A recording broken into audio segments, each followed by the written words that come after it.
Shalom Bapak Ibu Saudara sekalian, puji Tuhan. Semua kita diberkati Tuhan, amin. Hari ini Jumat 10 April 2020. Ibadah kita hari ini dalam rangka memperingati hari kematian Tuhan kita Yesus Kristus. Di tengah-tengah merebaknya wabah virus corona yang semakin meluas dan belum juga mereda, saya berdoa bahwa tidak mengurangi makna ibadah kita kepada Tuhan, dan juga tidak mengurangi esensi dan makna dari kematian Tuhan Yesus Kristus untuk hidup saudara dan saya. Itu sebabnya pada hari ini saya mau menyampaikan satu topik kepada kita, yaitu makna kematian Kristus dalam hidup saudara dan saya. Sekali lagi, makna kematian Kristus dalam kehidupan saudara dan saya. Nah, saya mencoba menyampaikan beberapa poin. Yang pertama yang saya mau sampaikan, bahwa kematian Yesus membebaskan kita dari kematian kekal. Sekali lagi, kematian Yesus membebaskan kita dari kematian kekal. Kita lihat satu ayat firman Tuhan di dalam Titus pasal yang kedua ayat yang ke-14. Firman Allah berkata demikian, yang telah menyerahkan dirinya bagi kita untuk membebaskan kita dari segala kejahatan dan untuk menguduskan bagi dirinya suatu umat kepunyaannya sendiri yang rajin berbuat baik. Titus pasal yang kedua ayat 14a berkata demikian, yang telah menyerahkan dirinya bagi kita untuk membebaskan kita dari segala kejahatan. Bapak Ibu saudaraku yang dikasihi Tuhan, kematian Yesus di atas kayu salib itu bukan karena kesalahannya, itu bukan karena kejahatannya, itu bukan karena perbuatannya, tetapi justru karena dosa saudara dan saya. Kematian Yesus di atas kayu salib bukan karena Yesus tidak bisa membela diri, bukan justru karena Yesus terkalahkan, tetapi ayat ini mencatat bahwa Yesus menyerahkan dirinya untuk satu tujuan, untuk membebaskan kita dari segala kejahatan. Nah, Bapak Ibu saudaraku yang dikasihi Tuhan, kalau Bapak Ibu memperhatikan pada waktu Yesus disalib, sementara Yesus di atas kayu salib, ia melepaskan pengampunan. Lukas pasal yang ke-23 34 berkata, Yesus berkata, ya Bapa, ampunilah mereka, sebab mereka tidak tahu apa yang mereka perbuat. Dan mereka membuang undi untuk membagi pakaiannya. Nah, Bapak Ibu saudaraku yang dikasihi Tuhan, tujuan utama kematian Yesus di atas kayu salib adalah untuk membebaskan manusia dari belenggu dosa. Di dalam Roma pasal yang ketiga 23 firman Allah berkata, karena semua orang telah berbuat dosa dan telah kehilangan kemuliaan Allah. Tidak ada yang tidak berdosa. Semua sudah jatuh dalam dosa. Semua manusia telah berbuat dosa. Sejak Adam dan Hawa, nenek moyang kita, telah jatuh dalam dosa. Dan dalam hal itu Allah terus berinisiatif untuk membuat manusia ini bisa diselamatkan. Tetapi manusia jatuh bangun di dalam dosa. Sampai akhirnya Allah berinisiatif untuk menyelamatkan manusia dengan cara ia rela menjadi manusia, bahkan sampai kemudian mati di atas kayu salib. Sebab kenapa Bapak Ibu sekalian? Firman Allah di dalam Roma pasal 6 ayat 23 berkata, sebab upah dosa ialah maut, tetapi karunia Allah ialah hidup yang kekal di dalam Kristus Yesus Tuhan kita. Sekali lagi, upah dosa ialah maut. Maut itu adalah kematian kekal. Nah, Bapak Ibu, Allah tidak menghendaki seorang pun binasa. Itulah sebabnya Allah rela menjadi manusia. Yohanes pasal yang ketiga ayat 16 berkata, karena begitu besar kasih Allah akan dunia ini, sehingga ia telah mengaruniakan anaknya yang tunggal, supaya setiap orang yang percaya kepadanya tidak binasa, melainkan beroleh hidup yang kekal. Bapak Ibu saudaraku yang dikasihi Tuhan, pada kesempatan ini saya mengajak kita untuk melihat kepada diri kita masing-masing. Yesus berkata bahwa setiap orang yang percaya kepadanya tidak akan binasa. Nah, pada hari ini kalau kita sadari bahwa kita masih jatuh bangun dalam dosa, sementara kita merenungkan kematian Kristus dalam hidup kita, ingat bahwa tujuan utama kematian Yesus di atas kayu salib adalah untuk menebus kita dari penghukuman dosa. Atau sebaliknya, Yesus rela mati untuk memberikan saudara dan saya hidup yang kekal. 1 Petrus pasal yang kedua ayat 24 berkata, Ia sendiri telah memikul dosa kita di dalam tubuhnya di kayu salib, supaya kita yang telah mati terhadap dosa hidup untuk kebenaran. Ayat ini mencatat bahwa Yesus telah mati untuk memikul segala dosa kita di dalam tubuhnya di atas kayu salib. Jadi segala penghukuman dosa yang semestinya ditimpakan kepada saudara dan saya, Yesus ambil alih itu di atas tubuhnya. Dia rela mati di atas kayu salib dengan satu tujuan, untuk kita hidup bagi kebenaran. Nah, itu yang pertama. Hal yang kedua yang ingin saya sampaikan Bapak Ibu sekalian, makna dari kematian Kristus ini dalam hidup saudara dan saya adalah kematian Yesus membuka jalan bagi kita bisa bersekutu secara pribadi dengan Tuhan. Sekali lagi makna yang kedua yang saya mau sampaikan, kematian Yesus membuka jalan bagi kita bisa bersekutu secara pribadi dengan Tuhan. Di dalam Roma pasal yang kelima ayat yang kedua kita baca ayat itu, oleh Dia kita juga beroleh jalan masuk oleh iman kepada kasih karunia ini. Di dalam kasih karunia ini kita berdiri dan kita bermegah dalam pengharapan akan menerima kemuliaan Allah. Nah, Bapak Ibu saudaraku yang dikasihi Tuhan, pada waktu Yesus disalib dari jam 12 siang sampai jam 3 sore, kegelapan meliputi bumi.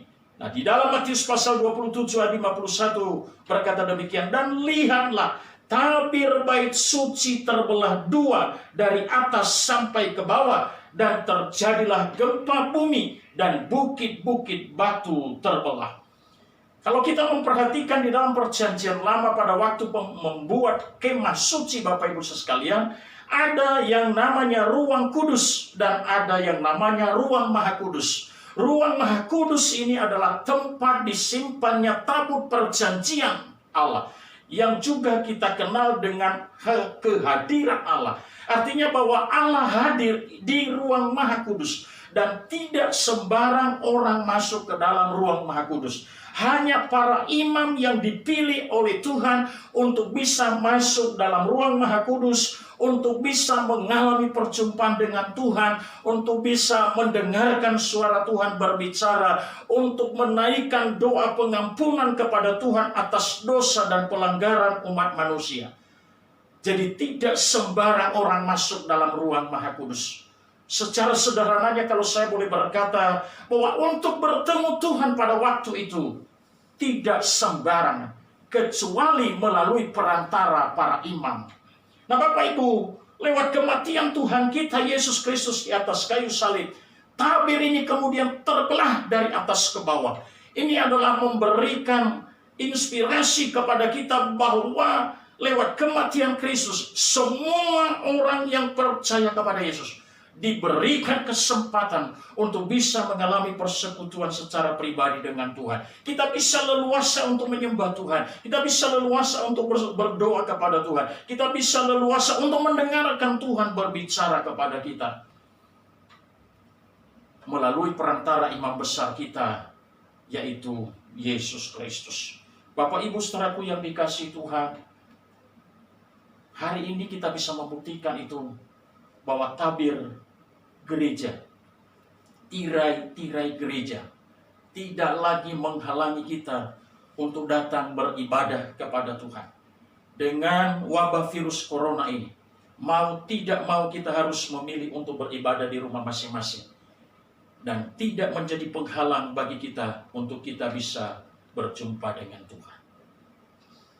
Itu makna yang kedua yang bisa saya ungkap. Dan makna yang ketiga, dan ini adalah yang terakhir yang bisa saya sampaikan, bahwa kematian Yesus mengajarkan kita ketaatan. Sekali lagi, kematian Yesus mengajarkan kita ketaatan. Kita lihat firman Tuhan di dalam Filipi pasal yang kedua ayat yang kelima sampai dengan ke-9. Firman Allah berkata demikian. Hendaklah kamu dalam hidupmu bersama menaruh pikiran dan perasaan yang terdapat juga dalam Kristus Yesus, yang walaupun dalam rupa Allah tidak menganggap kesetaraan dengan Allah itu sebagai milik yang harus dipertahankan, melainkan telah mengosongkan dirinya sendiri dan mengambil rupa seorang hamba dan menjadi sama dengan manusia. Ayat yang ke-8, dan dalam keadaan sebagai manusia ia telah merendahkan dirinya dan taat sampai mati, bahkan sampai mati di kayu salib. Itulah sebabnya Allah sangat meninggikan dia dan mengaruniakan kepadanya nama di atas segala nama. Bapak Ibu saudaraku yang dikasihi Tuhan, masih ingat bahwa pada waktu Yesus berdoa di Taman Getsemani, ia berdoa kepada Bapa, dia minta, seandainya cawan ini berlalu Bapa, tetapi janganlah kehendakku yang jadi, tetaplah kehendak Bapa yang terjadi. Dan Bapak Ibu saudaraku, ternyata cawan penyalipan itu tetap harus dijalankan, harus dilalui oleh Tuhan kita Yesus Kristus. Dan firman Allah berkata, Yesus taat, bahkan taat sampai mati di atas kayu salib. Betapa pentingnya kita belajar hidup taat. Taat kepada Tuhan, taat firman Tuhan, taat beribadah, setia kepada Tuhan, setia beribadah, setia melakukan firman Tuhan. Satu contoh saya ambil kepada Bapak Ibu sekalian, di dalam perjanjian lama tentang Nuh yang diperintahkan Tuhan untuk membuat bahtera. Dan Tuhan memberikan kriteria, Tuhan memberikan ukuran, Tuhan memberikan jenis-jenis kayu yang dipergunakan, modelnya, bentuknya, tinggi, besarnya, panjangnya, lebarnya, semua. Dan firman Allah berkata bahwa Nuh melakukan semuanya itu tepat seperti yang diperintahkan Tuhan. Saya baca kepada saudara di dalam Kejadian pasal yang ke-6 ayat yang ke-22, firman Allah berkata, lalu Nuh melakukan semuanya itu tepat seperti yang diperintahkan Allah kepadanya, demikianlah dilakukannya. Betapa pentingnya kita harus hidup taat seperti Yesus taat sampai mati di atas kayu salib. Nah, saudara tahu, Filipi pasal yang kedua ayat 9, Rasul Paulus berkata, itulah sebabnya Allah sangat meninggikan dia dan mengaruniakan kepadanya nama di atas segala nama. Orang yang taat pasti akan diberkati Tuhan. Nah, 3 poin ini yang bisa saya ungkap kepada kita pada hari tentang makna dari kematian Kristus. Yang pertama, kematian Kristus membebaskan saudara dan saya dari kematian kekal.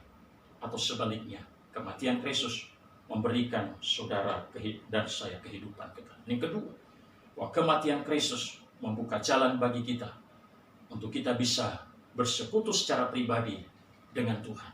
Dan yang ketiga, kematian Kristus memberikan pelajaran bagi kita untuk kita belajar taat.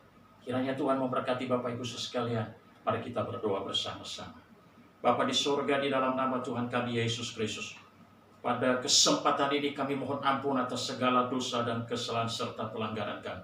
Kami mengucap syukur atas kasih, anugerah, kemurahan, kebaikan Tuhan dalam hidup kami. Bahwa oleh karena kasih Allah, Tuhan kami Yesus Kristus rela mati, mengambil alih semua penghukuman dosa yang semestinya ditimpakan atas kami. Tetapi Tuhan Yesus telah ambil alih sehingga kami beroleh hidup yang kekal. Terima kasih bahwa dengan kematian-Mu di atas kayu salib memberikan jalan bagi kami untuk kami bisa leluasa menyembah, memuji, mengagungkan, beribadah, bersekutu dengan Tuhan. Dan kami juga dengan leluasa secara pribadi mendengarkan Engkau bisa berfirman bagi kami. Ajari kami Tuhan seperti Engkau taat sampai mati di atas kayu salib. Anugerahkan kami kemampuan untuk kami boleh hidup taat. Taat kepada Tuhan, taat melakukan firman Tuhan, setia melakukan firman Tuhan, setia kepada Tuhan. Sehingga hidup kami menjadi diberkati oleh Tuhan. Terima kasih Tuhan. Ampuni segala dosa dan kesalahan kami. Di dalam nama Yesus kami berdoa dan mengucap syukur. Haleluya. Bersama-sama berkata, amin. Tuhan memberkati saudara.